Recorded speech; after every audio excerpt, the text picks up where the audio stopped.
देखिए आज से स्टार्ट कर रहे हैं नया टॉपिक, ठीक है। आप व्यू इंग्लिश में इसको बोलते हैं मैट्रिक्सेस, ठीक है ना।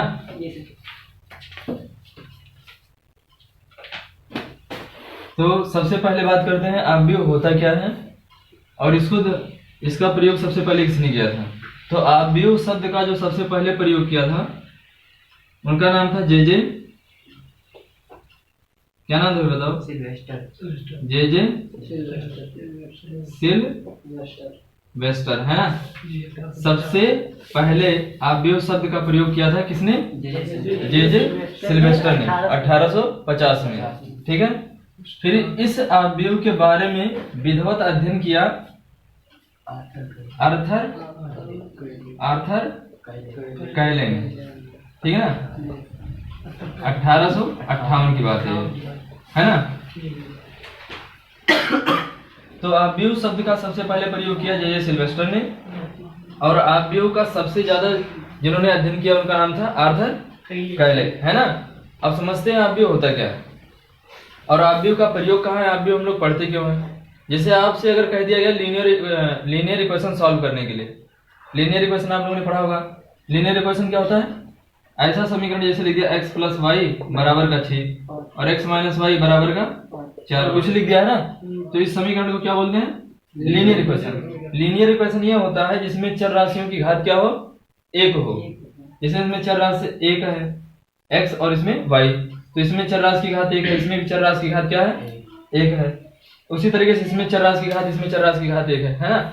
अब इस समीकरण को हम आसानी से सॉल्व कर सकते हैं, लेकिन यही कहीं अगर चर राशि 3 हो जाए, x plus y plus z बराबर 4 हो गया, मान लो x plus 2y plus z बराबर 6 हो गया, और 2x प्लस का 3y प्लस का 4z इक्वल्स टू 10 हो गया। अब कह दिया ये लीनियर इक्वेशन आप क्या करो? सॉल्व करो। समझ गए ना। मैंने बोल दिया इस लीनियर इक्वेशन को आप सॉल्व करो। तो आप कैसे सॉल्व करोगे इसे? ठीक है ना, इसे आप कैसे सॉल्व करोगे? इसके लिए हम लोग क्या करते हैं? आव्यूह का प्रयोग करते हैं। अगर देखो इसमें दिया है x y, वैसे भी आप सॉल्व कर सकते हो, लेकिन बहुत बड़ा चला जाएगा। तो लीनियर इक्वेशन को सॉल्व करने के लिए हम लोग क्या करते हैं? आव्यूह का प्रयोग करते हैं। और बहुत सारे क्षेत्र में आव्यूह का प्रयोग होता है। जैसे अगर हम कह दें तो इसका भौतिकी, आणविक भौतिकी में भी इसका प्रयोग होता है आव्यूह में। इंजीनियरिंग में आप टोटल इसका आव्यूह का प्रयोग पाओगे, है ना। कई क्षेत्रों में आव्यूह का प्रयोग होता है। क्लियर? तो बात करते हैं आव्यूह हमारा होता क्या है, ठीक है ना। आव्यूह हमारा होता क्या है? तो आव्यूह जो होता है, समझ लिए एक प्रकार की व्यवस्था करते हैं। अगर हम जैसे कह दें अभी ऐसे समझ लो, आव्यूह जो होता है वो एक रेक्टेंगुलर सारणी होती है, आयताकार एक सारणी होती है जिसमें रो और कॉलम उपस्थित होते हैं। एक जैसे हम कह दो अभी स्कूल के बच्चों की बात किया जाए तो स्कूल में जब बच्चे बैठे होते हैं तो कैसे होते हैं? ऐसे होते हैं। या प्रार्थना करने के लिए आप लोग निकलते तो ऐसे लाइन लगाते हो ना, एक आयताकार लाइन लगाते हो। ये बच्चों की लाइन हो गई, ये बच्चों की लाइन हो गई, ये बच्चों की लाइन हो गई, ये बच्चों की लाइन हो गई, है ना। ऐसे ऐसे लाइन लगती है। तो इस आयताकार पूरी व्यवस्था को ही क्या बोलते हैं? आव्यूह बोलते हैं। तो आव्यूह अगर हम कहें तो आव्यूह क्या होता है? एक आयताकार सारणी होती है जिसमें रो और कॉलम होते हैं। अब रो क्या होता है, कॉलम क्या होता है, समझिए बात को। जैसे अगर मैं दुकान की बात करूं, एक दुकान की बात करता हूं, मान लीजिए एक दुकान की बात करता हूं, यहां पे लिख दिया मैं वस्तु लिख दिया, और यहां पर वस्तु लिख दिया और मूल्य लिख दिया, है ना। ठीक। अब यहां लिख दिया मैं चाय, इधर लिख दिया चीनी, ठीक है। और इधर कुछ लिख दिया, मान लो लिख दिया दूध लिख दिया भाई, है ना। तो मान लीजिए ये राम की दुकान है और ये श्याम हो गए, और ये मान लो श्यामू है। इतने लोग, है ना। अब राम की दुकान पे जो चाय का दाम है कितना है? 35 रुपया है। इनके दुकान पे जो है वो कितना है? 40 है। और यहाँ पर मान लीजिए 30 रुपया। फिर चीनी का मूल्य इनके यहाँ कितना है? 32, और इनके यहाँ कितना है? 37 हो गया। मान लो इनके यहाँ 38 है। फिर इसी तरीके से दूध का दाम इनके यहाँ मान लो 25 है, इनके यहाँ 24 है, और यहाँ 20 है। तो ये जो वस्तु है और वस्तुओं का जो मूल्य है, अगर इन्हीं वस्तुओं के मूल्य को ठीक है ना। हम एक सारणी में रख दें, किस में रख दें, एक आयताकार सारणी में रख देते हैं, तो उसी को क्या बोलते हैं, आव्यूह बोलेंगे। और आव्यूह में जो इधर वाली लाइन होती है इसको बोलते हैं क्या, रो। ये वाली लाइन होती है ये रो बोलते हैं, इसको क्या बोलेंगे, रो बोलते हैं। समझ में आया ना। तो किसी भी आव्यूह में रो की संख्या कुछ भी हो सकता है, कोई जरूरी नहीं कि एक रो हो, दो रो हो, तीन हो, कितना भी हो सकता है, 2 हो सकता है, 3 हो सकता है, 1 भी हो सकता है, 4 भी हो सकता है। और जो ऐसे व्यवस्था होती है इस व्यवस्था को हम लोग क्या बोलते हैं, इसको कॉलम बोलते हैं। क्या बोलते हैं, हिंदी में इसको बोलते हैं पंक्तियां, और इसको क्या बोलते हैं, स्तंभ, है ना। समझ गए ना। और रो को हम लोग किससे दिखाते हैं, एन को रो में दिखाएंगे, जैसे ऐसे लिखा होता ना, रो को एन में दिखाएंगे, नहीं यार माफ कीजिएगा, एन रो को किस में दिखाएंगे, यम में, और स्तंभ को किससे दिखाएंगे, यन में, है ना। समझ में आई बात। तो आव्यूह क्या होता है, और आव्यूह को देखो हम लोग हमेशा जो होता है आव्यूह को सदैव एक अंग्रेजी वर्णमाला के बड़े अक्षर में दिखाते हैं। और आव्यूह के अंदर ये सब जो लिखा होता है ना, इसको बोलते हैं आव्यूह के तत्व या अवयव। अवयव का मतलब क्या होता है, कोई चीज जिससे बना होता है ना, वो अवयव हो जाता है। जैसे मैं अभी बात कर रहा हूँ, छत की बात कर रहा हूँ, तो छत में क्या क्या लगा हुआ है, मोरंग लगा हुआ है, सीमेंट लगा हुआ है, बालू लगा हुआ है, ईंटा लगा हुआ है। तो ये सब चीजें क्या है, छत की क्या है, अवयव है। छत एक आव्यूह हो गया, एक रेक्टेंगुलर बना हुआ है, और उसमें जितने भी पार्ट लगे हुए हैं उसके क्या हो जाएंगे, अवयव हो जाएंगे। समझ में आ गया ना। इसको क्या बोलेंगे, अवयव बोलेंगे। तो जो आव्यूह होता है, अब आव्यूह को किससे दिखाते हैं, अंग्रेजी वर्णमाला के बड़े अक्षर से, और उसके जो अवयव होते हैं उसको अंग्रेजी वर्णमाला के छोटे अक्षरों से दिखाते हैं। कोई दिक्कत, समझ में आ गया ना। और जो इसको रिप्रेजेंट करने का तरीका होता है, यही जो अवयव होते हैं, इन अवयवों को जब हम एक आयताकार सारणी के रूप में लिखते हैं, और उस सारणी को हम लोग छोटे कोष्टक के द्वारा या इस कोष्टक के द्वारा या ऐसे दिखाते हैं। ये सब होता है आव्यूह को रिप्रेजेंट करने का तरीका। यानी आव्यूह के जो अवयव होते हैं उसको हम इसमें लिखेंगे, इसमें लिखेंगे और इसमें लिखेंगे, और आव्यूह को दिखाएंगे किससे, अंग्रेजी वर्णमाला के बड़े अक्षर से। समझ में आ गया ना, क्लियर। तो कहीं कहीं आव्यूह के ऐसे अगर लिखा होगा, इसमें लिखा होगा अवयव, मान लो A11 लिखा है, A12 लिखा हुआ है, A13 लिखा हुआ है, A21 ऐसे लिखा होगा, तो समझ लेना ये सब क्या है, आव्यूह के अवयव है। और ये ऐसे लिखा हुआ, ये आव्यूह को रिप्रेजेंट करने का तरीका है। इसमें लिखा होगा तब भी आव्यूह होगा, अगर कहीं ऐसे लिखा होगा तब ये आव्यूह नहीं होगा, ये सारणी बन जाएगा। क्या बनेगा, सारणी बन जाएगा, है ना। तो सारणी नहीं बनाना है। तो अब हम लोग बेसिक कॉन्सेप्ट समझ लें, अब इसका डेफिनेशन पढ़ेंगे और कितने प्रकार के आव्यूह होंगे वो पढ़ेंगे, ठीक है। चलिए यहाँ से डेफिनेशन लिखते हैं। अब देखो समझ में आ गया कि आव्यूह क्या होता है ना। आव्यूह क्या होता है, एक ऐसी व्यवस्था, रो और पंक्ति को एक आयताकार सारणी के रूप में अरेंज करना, व्यवस्थित करना ही क्या होता है, सारणी होता है। रो और पंक्ति को एक आयताकार सारणी के रूप में क्या करते हैं, व्यवस्थित करते हैं, वही क्या बनता है, हमारा आव्यूह बनता है। तो वही मैंने रो को किससे दिखाएंगे, यम से। रो का मतलब पंक्तियों को किससे दिखाते हैं, एम से। और यन क्या होता है, स्तंभों की संख्या होती है ना। तो वही लिखा हुआ, यम यन संख्याओं के एक निकाय को एम पंक्तियों तथा एन स्तंभों में आयताकार सारणी के रूप में व्यवस्थित करना, वही अरेंज करना क्या कहलाता है, एम क्रॉस एन कोटि का या क्रम का आव्यूह कहलाता है ना। अब जैसे मैं एक एग्जांपल देता हूं आपको, और आव्यूह को किससे हम लोग प्रदर्शित करते हैं, बड़े कोष्टक में लिखते हैं, है ना। ठीक है। तो मान लीजिए इसका जो पहला अवयव है, इधर जो लिखेंगे वो रो होगा, इधर जो लिखेंगे कॉलम होगा। मान लीजिए इसका पहला जो अवयव है, अवयव किससे दिखाएंगे, स्मॉल लेटर से। किससे दिखाएंगे, स्मॉल। तो पहला रो में है और पहले कॉलम में है, तो पहला रो और इसका मतलब हो गया पहला रो, और इसका मतलब पहला कॉलम। और फिर इधर चलो, पहला रो कॉलम कौन सा, दूसरा कॉलम हो गया, पहला रो तीसरा कॉलम। इसी तरीके से जितने अवयव होंगे उसको हम लिखते चले जाएंगे, कोई दिक्कत नहीं। अब यहाँ पे जो होगा, मान लीजिए अब हमारा जो है पंक्ति, कितने पंक्ति है भाई, कितने रो हैं, यम है ना। तो पहला रो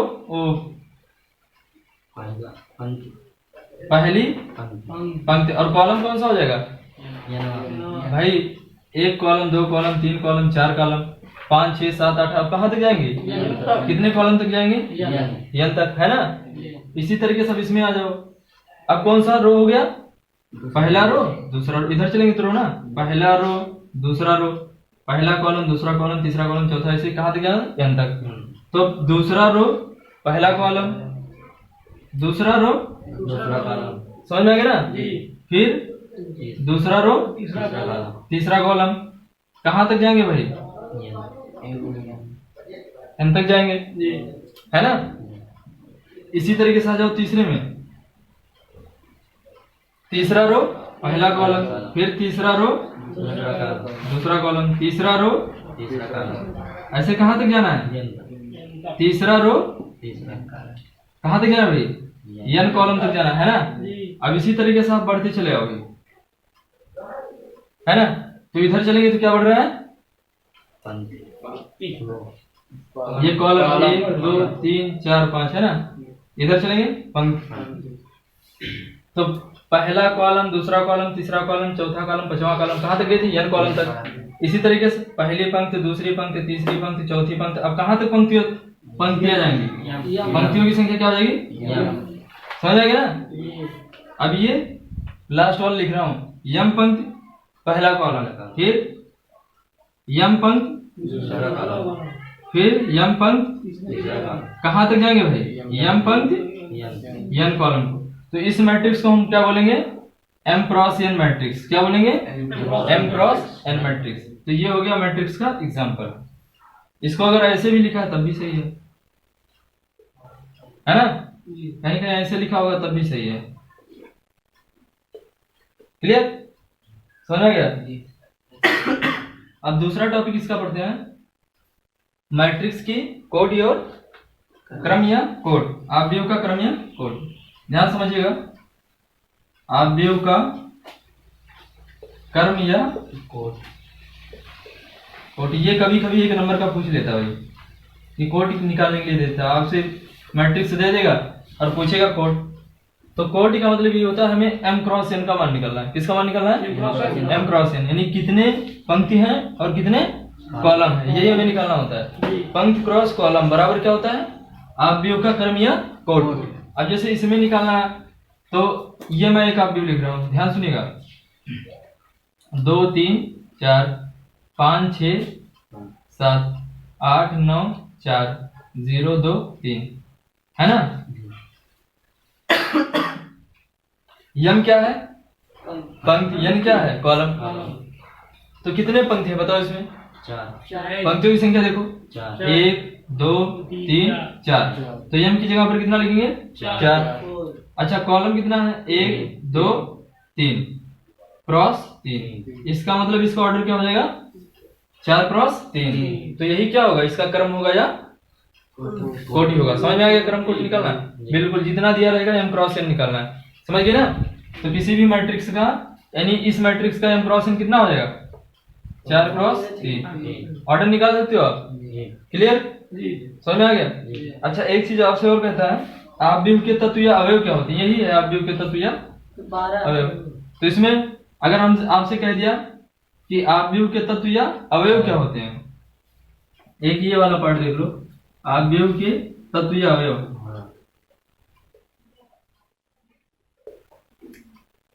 तत्व या अवयव, ये क्या होता है भाई, तत्व का मतलब, अवयव का मतलब आव्यूह जितने से मिलकर बना है। तो ये इसका तत्व है, इसका पहला दूसरा तीसरा चौथा, ये सब इसके तत्व हैं या अवयव है। तो इसमें अवयव की संख्या कितनी है, 12। समझ गया ना। अच्छा, इतना बात समझ में आ गया।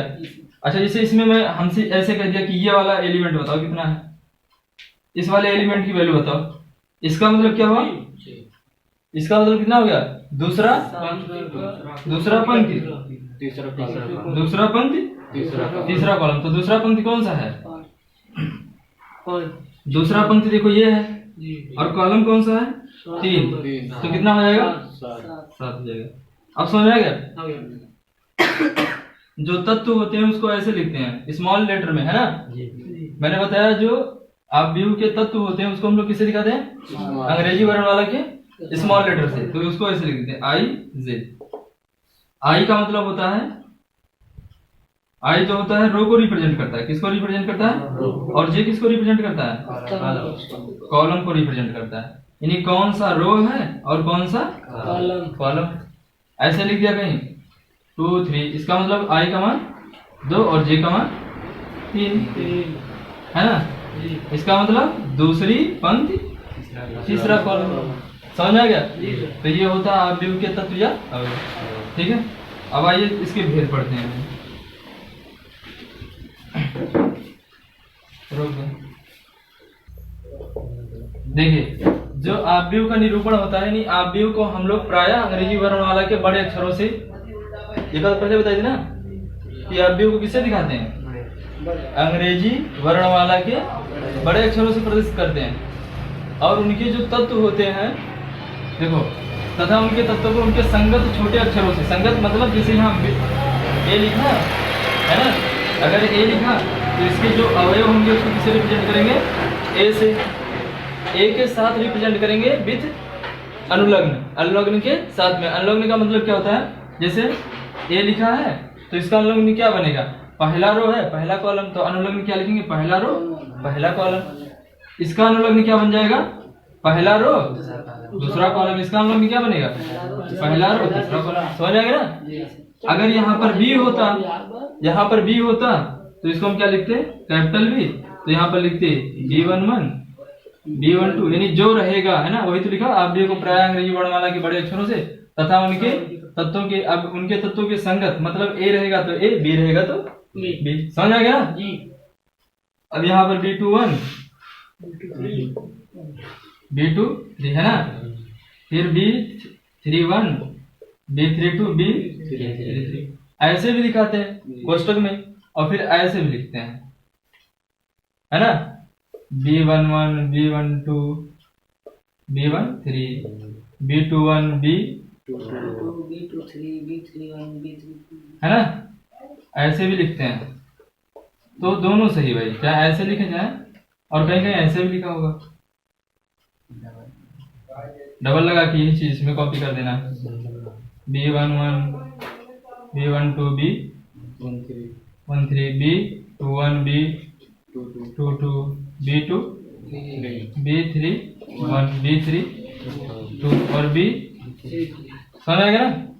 तो ये होता है आव्यूह को निरूपण करने का तरीका। समझ गए ना। अगर यहाँ पर ए लिखेंगे तो ए भर देंगे, इसके जो अवयव होंगे ए के रूप में होंगे। अगर बी होगा तो इसके जो अवयव होंगे वो बी के रूप में होंगे। ठीक है। अब पढ़ते हैं आव्यूह के प्रकार यानी भेद, यानी आव्यूह कितने प्रकार का होता है। ठीक है भाई। देखो अब पढ़ते हैं आव्यूह के भेद, यानी आव्यूह कितने प्रकार के होते हैं। आव्यूह बहुत प्रकार के होते हैं, है ना, बहुत सारे आव्यूह होते हैं। तो पहले हम लोग पढ़ते हैं क्षैतिज आव्यूह, उसके बाद ऊर्ध्वाधर, फिर वर्ग आव्यूह, फिर पंक्ति आव्यूह, त्रिभुजाकार आव्यूह, यानी बहुत सारे आव्यूह पढ़ना है। एक एक करके डिटेल में समझते हैं। तो क्षैतिज आव्यूह क्या होता है। क्षैतिज का मतलब मैंने बताया था ना, जो इस तरीके से होता है वो क्षैतिज, और जो इस तरीके से होगा वो ऊर्ध्वाधर। ऊर्ध्वाधर का मतलब जो ऊपर की तरफ ऐसे फैला, और जो ऐसे फैला होगा वो क्षैतिज होगा। तो ऐसे फैले होने का मतलब ऐसे बनेगा, यानी 2 3 4 5 6 7 इस तरीके का जो मैट्रिक्स बनता है वो क्षैतिज होता है, और ऊर्ध्वाधर ऐसे बनेगा। अभी इसकी डिफिनेशन बता रहा हूँ आपको, टेंशन मत लेना। 2 3 6 5 4 देखो कैसे दिख रहा है, ये ऊर्ध्वाधर दिख रहा है कि नहीं दिख रहा है, और ये कैसे दिख रहा है, और जिसका दोनों बराबर हो, जितना ऊर्ध्वाधर उतना क्षैतिज। जैसे लिख दिया 6 4 5 3 2 7 8 6 0, है ना। अब ध्यान से देखो, ये तुम्हारा ऊर्ध्वाधर है, ये तुम्हारा क्या है क्षैतिज आव्यूह है, और ये तुम्हारा क्या है वर्ग आव्यूह। डेफिनेशन क्या बनेगी देखो, इसमें क्या है, देखो ये क्षैतिज दिख रहा है कि नहीं दिख रहा है, ये कैसे दिख रहा है ऊर्ध्वाधर। और ये वाला वर्ग का मतलब, वर्ग का परिभाषा तो पढ़े हो ना, जिसकी चारों भुजाएं क्या बराबर हो, यानी जितना इधर हो उतने इधर हो, जितना इधर उतने इधर, तो वर्ग नहीं बन जाएगा। जो ऐसे बनता है वर्ग बनता है, देखो ठीक है। तो क्षैतिज में क्या हुआ, देखो क्षैतिज कब बना, क्षैतिज बना कब। अब देखो इसमें कॉलम क्या है 1 2 3, यानी जो मैट्रिक्स बनेगी इसका ऑर्डर निकाले तो कितना हो जाएगा।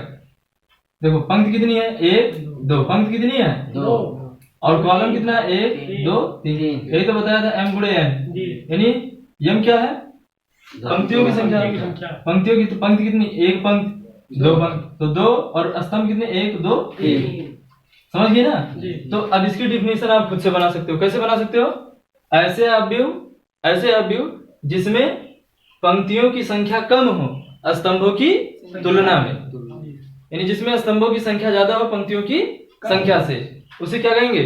क्षैतिज अवयव। और वर्ग अवयव में क्या बना? देखो इसमें स्तंभ कितने हुए? 1 2। स्तंभ कितना हो गया? 2। पंक्ति कितना हुआ? 1 2 3, पहली दूसरी तीसरी, तो 3 पंक्ति और 2 कॉलम। तो ऐसा अवयव जिसमें बोलो भाई, पंक्तियों की संख्या ज्यादा हो, किसकी तुलना में? स्तंभों की तुलना में। तो जिसमें पंक्तियों की संख्या ज्यादा होती है स्तंभों की तुलना में, क्या बनाएगा? ऊर्ध्वाधर बना लेगा।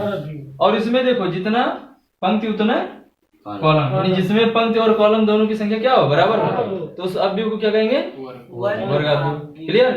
अब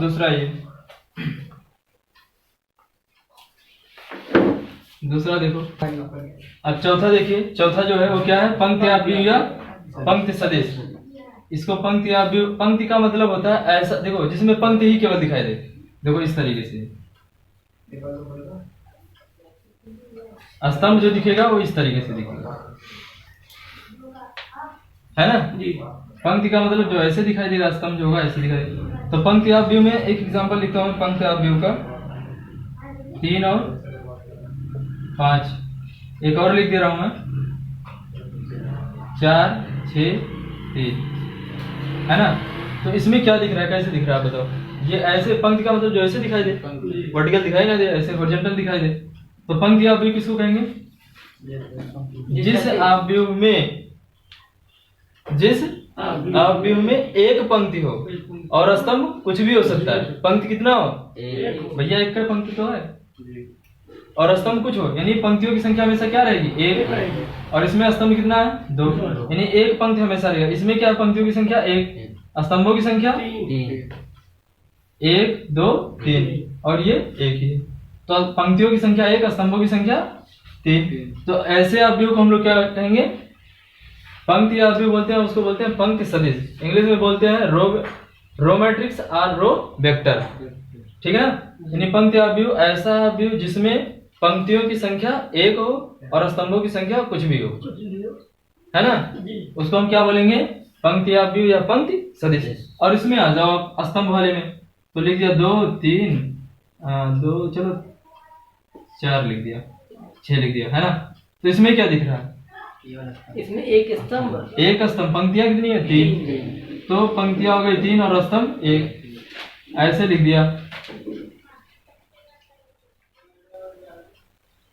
4 6 8 5, तो ये क्या बनाएगा? एक स्तंभ 4 पंक्तियां। एक स्तंभ पंक्तियों की संख्या 4, यानी हमेशा क्या होनी चाहिए? स्तंभों की संख्या क्या होनी चाहिए? 1 होना चाहिए। उसको क्या बोलेंगे? स्तंभ अवयव। डेफिनेशन लिखवाने की जरूरत नहीं, समझा दिए आपको, समझने की कोशिश कीजिए। ऐसी अवयव जिसमें पंक्तियों की संख्या 1 हो, स्तंभों की संख्या कुछ भी हो, उसे क्या बोलेंगे? पंक्ति अवयव, या उसको इंग्लिश में बोलते हैं रो मैट्रिक्स और पंक्ति सदिश या रो वेक्टर, है ना? और स्तंभ मैट्रिक्स क्या होता है या स्तंभ सदिश क्या होता है? ऐसे अवयव जिसमें पंक्तियों की संख्या कुछ भी हो लेकिन स्तंभों की संख्या 1 होगी। इतना समझ में आ गया? अब शून्य या रिक्त अवयव क्या होता है? ऐसा अवयव जिसमें अवयव जो हो वो क्या हो? 0 हो। देखो ये कैसा अवयव बना रहा है? शून्य अवयव। शून्य अवयव को हम लोग नल मैट्रिक्स भी कहते हैं, इंग्लिश में कभी कभी देते हैं नल मैट्रिक्स। क्या नल मैट्रिक्स समझाओ, या नल वेक्टर क्या होता है? कुछ भी आपसे कह सकता है। तो नल मैट्रिक्स कहेगा आपसे या 0 मैट्रिक्स आपसे कहेगा, तो समझ लेना क्या ऐसा अवयव जिसमें अवयव की संख्या क्या हो? सब देखो जितने भी अवयव सब क्या है? 0 है ना? समझ में आ गया कि नहीं आया? ये कितने क्रॉस कितने की मैट्रिक्स बनेगी बताओ? 1 2 3, ये 3 क्रॉस 2 2, बट इसके टोटल अवयव क्या है? 0। कोई दिक्कत? समझ आ गया ना? देखिए अब हमारा 7वां है इकाई या तत्समक अवयव, ठीक है ना? इकाई या तत्समक अवयव। फिर उसके बाद मुख्य विकर्ण आता है और विकर्ण अवयव, ठीक है ना? डायगोनल मैट्रिक्स क्या होता है और यूनिटी आइडेंटिटी मैट्रिक्स इसको बोलते हैं, है ना? तो ये क्या होता है? इकाई का तत्समक अवयव। देखिए कोई भी वर्ग अवयव होता है, वर्ग अवयव का मतलब समझिए जिसमें पंक्तियों की संख्या और स्तंभों की संख्या बराबर हो, बराबर हो। ठीक है ना। कोई भी वर्ग अवयव होता है तो उसमें जो विकर्ण होता है वो 2 होता है। विकर्ण कितने होते हैं? 2। तो विकर्ण जानते हैं आप क्या होता है? डायगोनल। इसी को बोलते हैं विकर्ण। ये और ये दोनों क्या है? विकर्ण है। तो किसी भी वर्ग अवयव में 2 विकर्ण होते हैं। जैसे मैं लिख दिया ऐसे A B C D E F G H I, है ना। इसको बोलते हैं ये। एक तो विकर्ण ये है पूरा, ये तो विकर्ण है। और एक विकर्ण आपका जो तिरछा होता है वही विकर्ण होता है ना। तो किसी भी वर्ग अवयव में विकर्णों की संख्या कितनी होती है? 2। तो इकाई या तत्समक अवयव क्या होता है वो समझते हैं।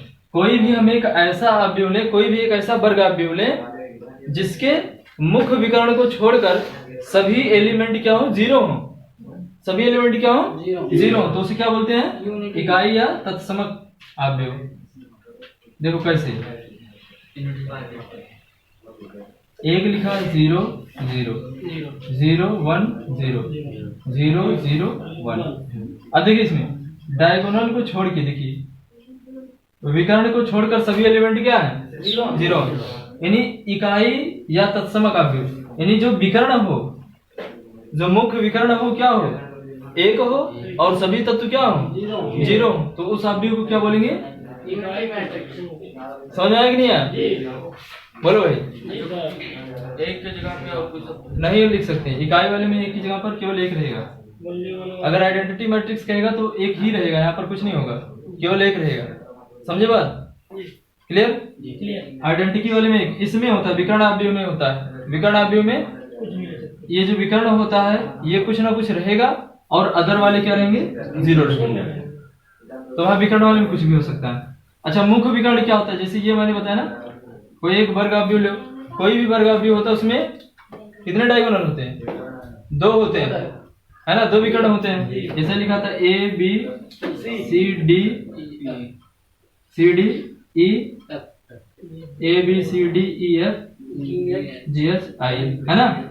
तो ये 2 विकर्ण, एक विकर्ण तो ये बनेगा, एक विकर्ण ये बनेगा। तो ये वाला जो विकर्ण बनता है इस विकर्ण को हम लोग क्या बोलते हैं? मुख्य विकर्ण कहते हैं। क्या बोलते हैं इसको? मुख्य विकर्ण बोलते हैं, है ना। इकाई वाला समझ में आया? जो डायगोनल होगा, मुख्य विकर्ण जो होगा वो 1 होगा, बाकी सभी तत्व क्या होंगे? 0 होंगे। मुख्य विकर्ण समझ में आया?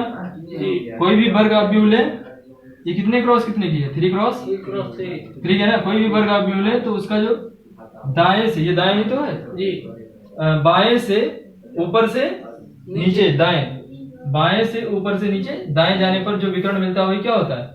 मुख्य विकर्ण होता है। अब विकर्ण अवयव क्या होता है? विकर्ण अवयव वो होता है जिसमें डायगोनल को छोड़कर सभी तत्व क्या हो? 0 हो। डायगोनल को छोड़कर सभी एलिमेंट क्या हो? 0। जैसे 0 0 2। तो एक ऐसा मैट्रिक्स है विकर्ण अवयव, है ना। और विकर्ण अवयव का 1-2 एग्जांपल और बता दे रहा हूं मैं आपको। एक ये वाला जो है,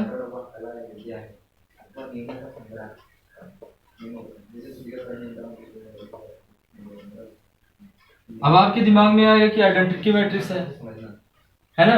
यही समझ में आएगा इकाई का तत्समक अवयव गुरु जी आप लिखे, ये तो बात दिमाग में चलेगा ना। तो भैया ये जो होता है विकर्ण अवयव जो होता है वो ये वाला भी होता है, लेकिन ये वाला ये नहीं हो सकता, बट ये वाला ये हो सकता है। अब समझ आ गया? तो ये विकर्ण अवयव है। क्लियर?